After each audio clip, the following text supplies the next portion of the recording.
"Daddy, why is that lady sleeping out here with her baby?" Anna's crystal-clear question pulled Andrew from his thoughts after a long day at work. He followed his daughter's pointed finger. There, under the stone awning of the old church, tucked into the shadows where the brilliant Christmas lights couldn't reach, a young woman was huddled. She was clutching a small child to her chest, her thin coat looking pitifully inadequate against the snowflakes that were beginning to fall more heavily. A flicker of hesitation crossed Andrew's mind. He'd lived in Boston long enough to know that not every story had a simple beginning. With the instinct of a single father, he gently squeezed Anna's hand, ready to guide her away. "They're probably just resting for a moment, sweetheart. Let's go," he said softly. But just then, a dry, painful sound broke the air. Cough, cough, hack. The boy's deep, ragged cough, though quiet, was like a needle straight to Andrew's conscience. It wasn't a common cold. It was the sound he, as a pediatrician, had heard 1,000 times in his clinic, the sound of a fragile chest being ravaged by infection. It was colder than the biting winter wind. Andrew froze. Every hesitation vanished. He wasn't a bystander trying to avoid trouble anymore. He was a doctor, and that was a child who needed help. "Stay right here with Daddy," he told Anna, his voice low and firm. Then, without another moment's delay, he walked quickly toward the mother and son shivering in the falling snow. The crunch of Andrew's footsteps on the fresh snow startled the woman. She snapped her head up, her eyes wide with alarm and suspicion. By reflex, she pulled the child even tighter, her thin frame becoming a fragile shield. Andrew stopped at a safe distance, slowly raising his hands to show he meant no harm. He crouched down to bring himself to her eye level, a gesture meant to be reassuring. "Sorry to bother you," he began, his voice as low and warm as he could make it.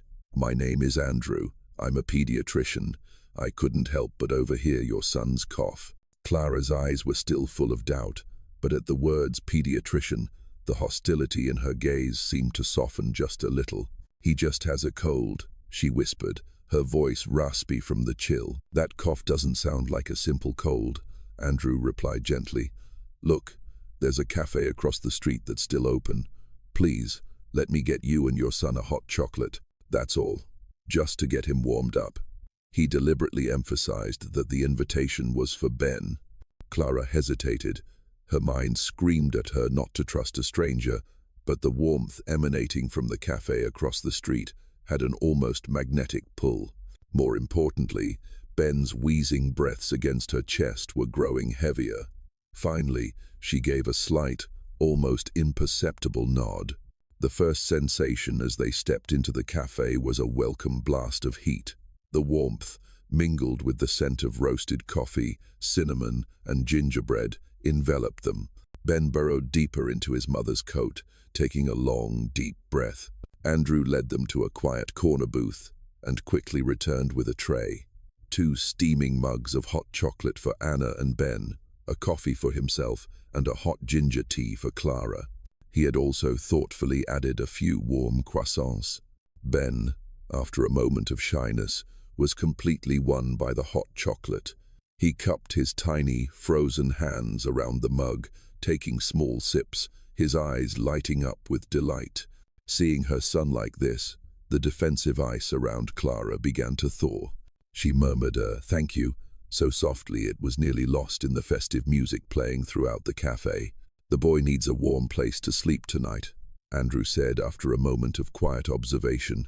"His lungs can't handle another night outside. There's a hotel nearby. I'm going to get a room for you two." Clara stared at him, stunned. "Why? Why would you?" She couldn't finish the sentence. This sudden kindness was too much, too unbelievable. Andrew glanced at his daughter, who was happily sharing a piece of her pastry with Ben. "Because no child deserves to be cold on Christmas Eve," he answered, his voice sincere. "And because I'm a father, too. Please, just think of this as help from one parent to another, nothing more." He made it clear that he would only take them to the door, pay for the room, and leave. No strings attached. The directness and respect in his words finally convinced Clara. Tears welled in her eyes as she looked at her son, who was starting to drift off to sleep right there at the table, his face flushed from the warmth and the hot milk. She gave a small nod. It was an acceptance of a safe night, and it was also the first step out of the darkness that had surrounded them for so long. The soft click of the hotel room door shutting out the world behind them. She gently laid Ben, who had fallen asleep long ago, onto the large bed. For the first time in months, his back rested on a soft, smooth mattress instead of cold ground or a park bench. He stirred only slightly before sinking into a deep sleep, his breathing even and peaceful in the warm air. Clara didn't rush to sleep. She walked to the window and gently parted the heavy curtains. Outside, the city was in the full splendor of its Christmas celebration. Colored lights from decorative strings glittered like diamonds on the fresh snow. From a distance, the sound of a church choir still drifted through the air, carrying joyful, sacred melodies. The entire city was a living portrait of celebration. Before, these scenes would have only twisted a knife in her heart, a bitter reminder of all she had lost. But tonight, wrapped in the warmth and safety of this room, they held an entirely different meaning. The sparkling lights and joyful carols were no longer a luxury beyond her reach, but a gentle backdrop to the miraculous peace she and her son had just been given. The contrast filled her with a profound gratitude so intense it took her breath away. Her gratitude wasn't for the holiday itself, but for a person, for a stranger who had seen them, who had stopped, and who had given them not just warmth, but dignity.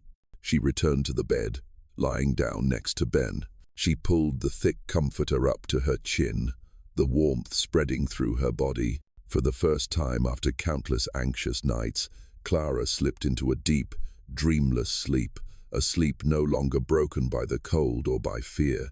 The next morning, a gentle knock at the door woke Clara. She hurried to open it, a knot of anxiety in her stomach. Andrew was standing there, Anna at his side, holding 2 small paper bags. "Good morning," he smiled. "I brought some breakfast. And this is for Ben." Andrew handed her one of the bags. Inside was a carton of fresh milk, a few pastries, and a bright red toy car. The other bag held a small doll for Anna. "He'll probably like that," Andrew said, glancing into the room where Ben was still fast asleep, his breathing much more even now. Clara took the bag, her fingers trembling. A toy car. It was just a simple piece of plastic, but in this context, it was more than a gift. It was a symbol of the normal Christmas, the normal childhood her son had been denied. She couldn't hold it in anymore. Tears streamed down her thin cheeks. I don't know what to say," she sobbed. "It's been so long." Andrew waited quietly, giving her the space to let it out. He motioned for Anna to sit on a chair in the hallway. "How did it come to this, Clara?" he asked gently, once she had composed herself a little. Looking into Andrew's sincere, non-judgmental eyes, Clara felt the defensive walls she had built for so long finally crumble. She told him everything. In a broken voice, she spoke of her dream of becoming a fashion designer, of the first love who had given her Ben and then abandoned them both. She spoke of being disowned by her family, of struggling to survive alone until she was exhausted and had lost everything.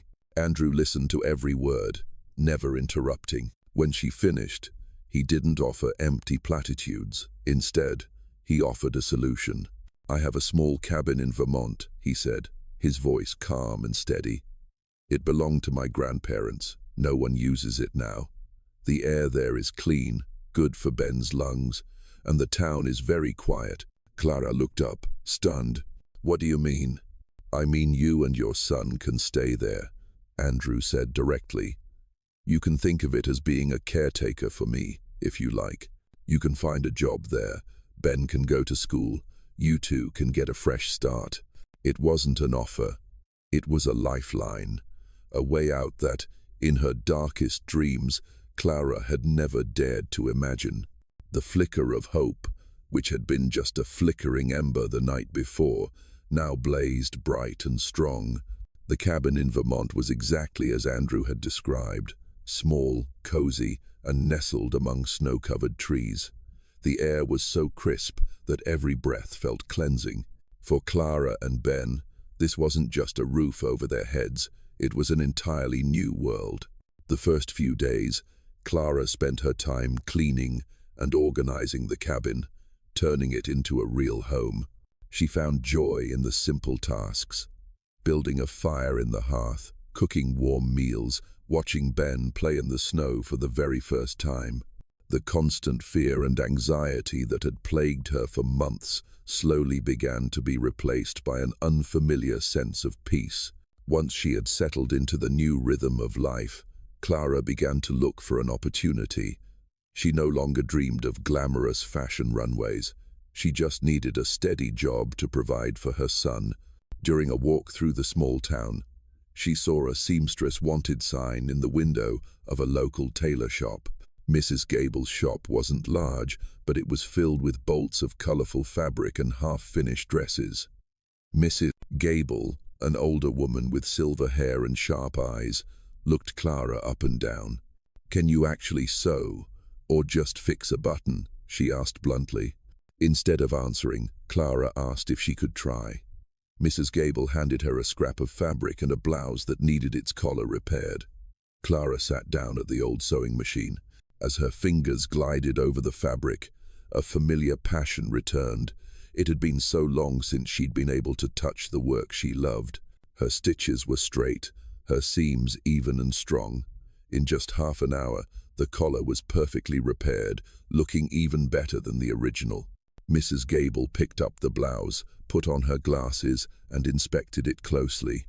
She said nothing, just looked silently at Clara, then gave a firm nod. "Start tomorrow," she said simply. Andrew's weekend trips to Vermont soon became a habit. At first, he used the excuse of checking on the cabin and bringing supplies for Clara and Ben. But soon, the real reason for the trips was Anna. She was always begging her dad to go see her friend Ben. Anna and Ben, with the effortless innocence of children, became best friends in less than a day. They had their own world, free from the worries of adults.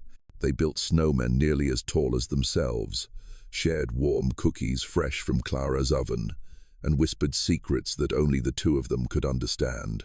Their crisp laughter echoed through the cabin, breathing a warm vitality into a place that had been silent for too long.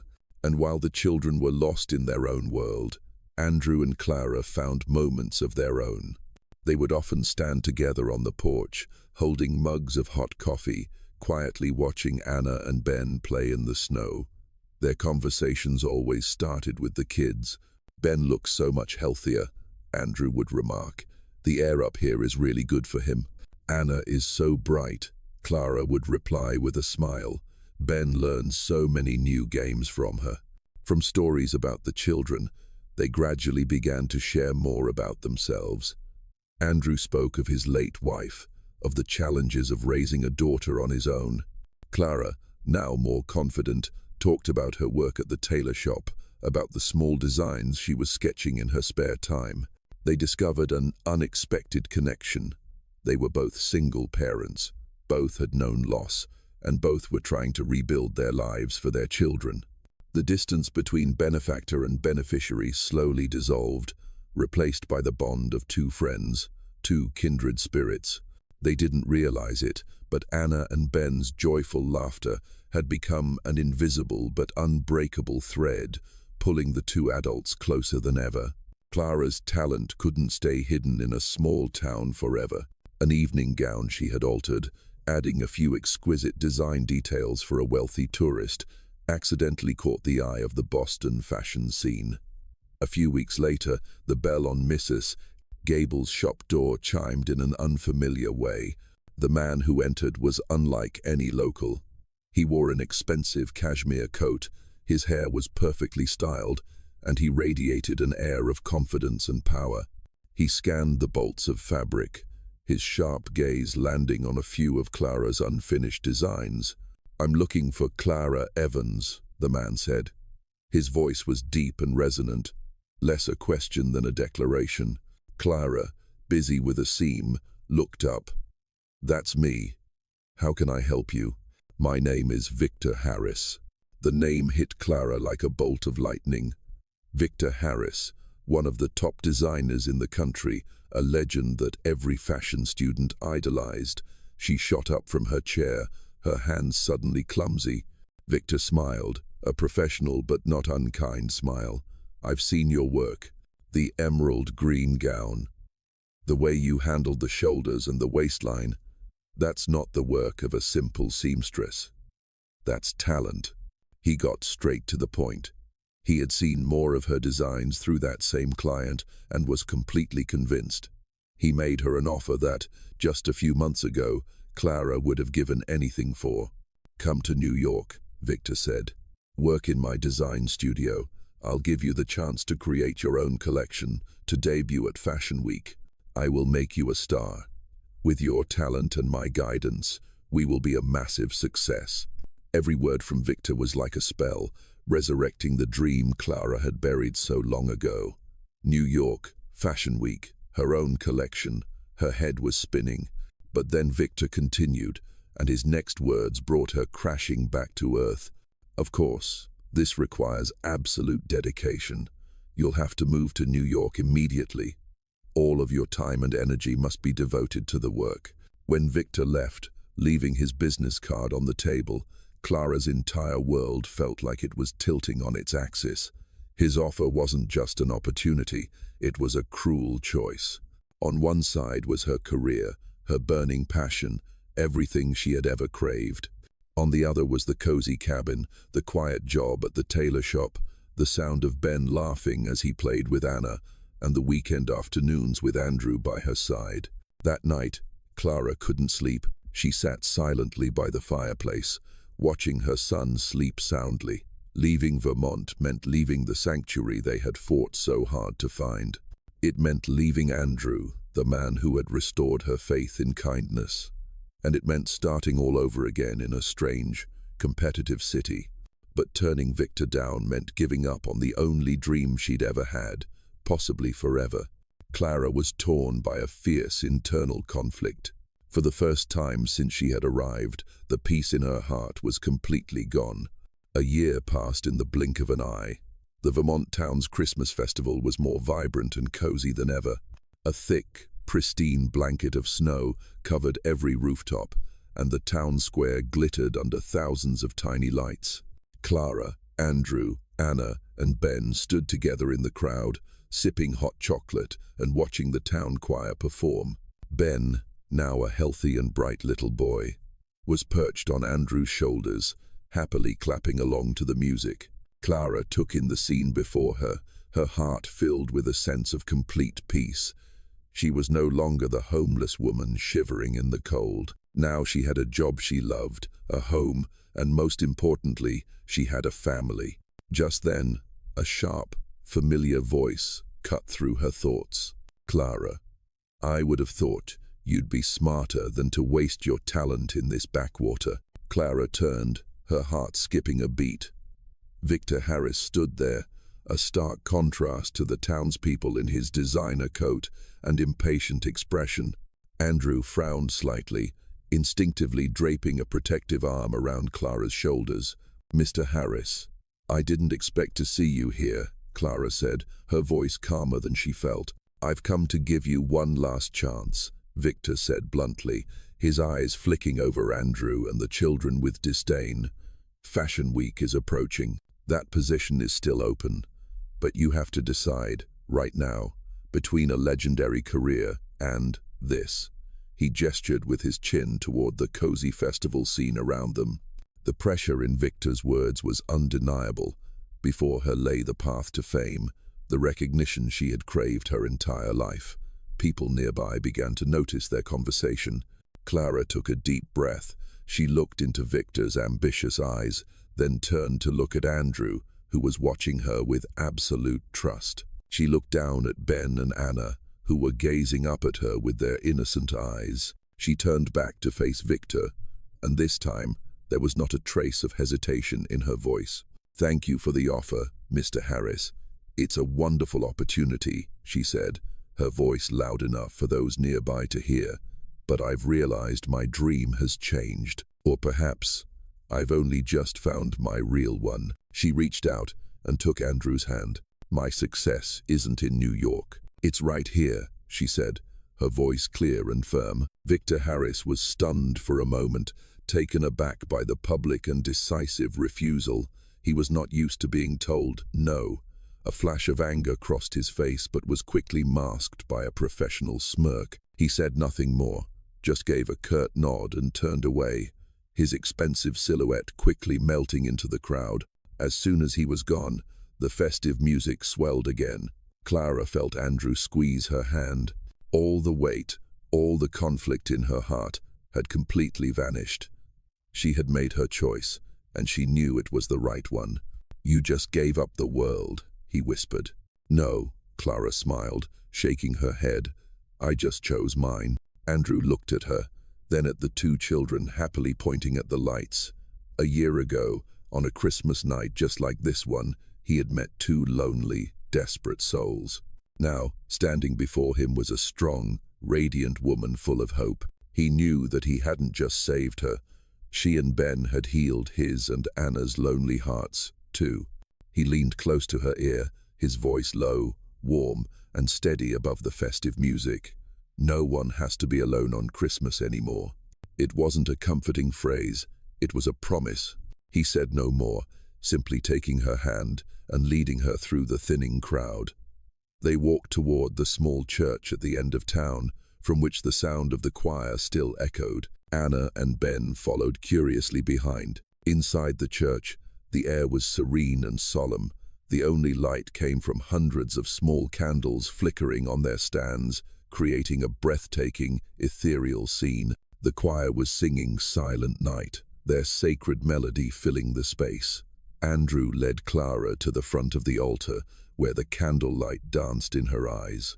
He turned to face her, while Anna and Ben huddled together in the front pew, watching with wide-eyed curiosity. "Clara," Andrew began, his voice trembling slightly with emotion. "A year ago, on Christmas Eve, I met you. At the time, I just thought I was doing the right thing. But I never imagined that doing the right thing would lead me to the most incredible woman I've ever known. You and Ben brought laughter and warmth back into my and my daughter's home. You taught me that family isn't something you're born into, but something you find and choose." He slowly lowered himself onto one knee on the cold stone floor.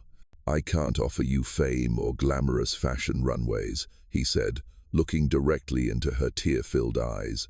"All I have is a heart that loves you, a daughter who adores you, and a home that will always be waiting for you.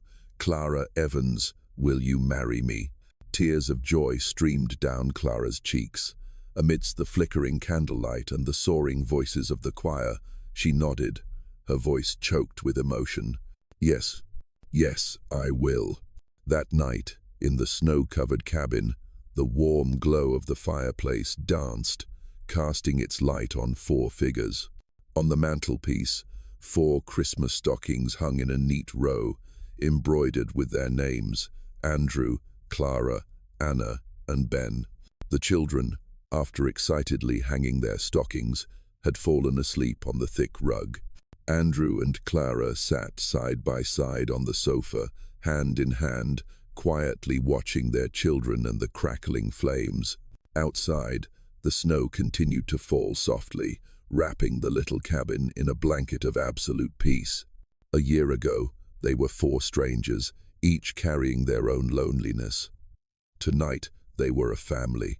The happy laughter might have faded as the children slept, but the happiness itself filled every breath, every glance they shared. A single, small act of kindness on Christmas Eve had truly changed their destinies, connecting their hearts and creating a perfect, loving home.